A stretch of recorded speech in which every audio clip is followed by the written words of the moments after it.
চালাক শিয়াল টুকু পর্ব ৫ ক্ষমার শক্তি।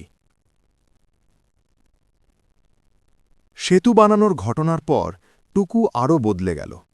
সে এখন শুধু বুদ্ধিমান নয়, দায়িত্ববানও।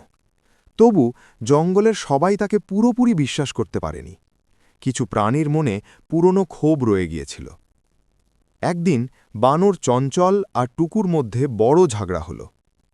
ফল ভাগ করার সময় টুকু ভুল করে চঞ্চলের ঝুড়ি উল্টে দিল। ফলগুলো কাদায় পড়ে নষ্ট হয়ে গেল। চঞ্চল রেগে গিয়ে বলল, তুমি আগেও আমাদের ঠকিয়েছ, এখনও তোমার ওপর ভরসা করা যায় না। সবাই চুপ করে গেল। টুকুর বুকটা কেমন করে উঠল। আগের টুকু হলে সে নিশ্চয়ই তর্ক করত, কিন্তু এবার সে থামল। টুকু শান্তভাবে বলল, আমি জানি আমি আগে ভুল করেছি, আজও ভুলটা আমারই, আমাকে ক্ষমা করো। সে নিজের ফলের ঝুড়ি চঞ্চলের হাতে তুলে দিল। নিজে না খেয়ে চঞ্চলের ক্ষতি পূরণ করল। চঞ্চল অবাক হয়ে গেল।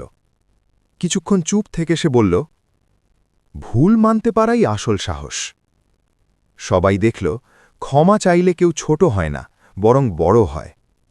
সেদিন থেকে জঙ্গলে আর ঝগড়া বাড়েনি। টুকু বুঝল, ক্ষমা চাইতে জানা আর ক্ষমা করতে জানা দুটোই শক্তি। নৈতিক শিক্ষা। ক্ষমা অহংকার ভাঙে আর বন্ধুত্ব গড়ে তোলে।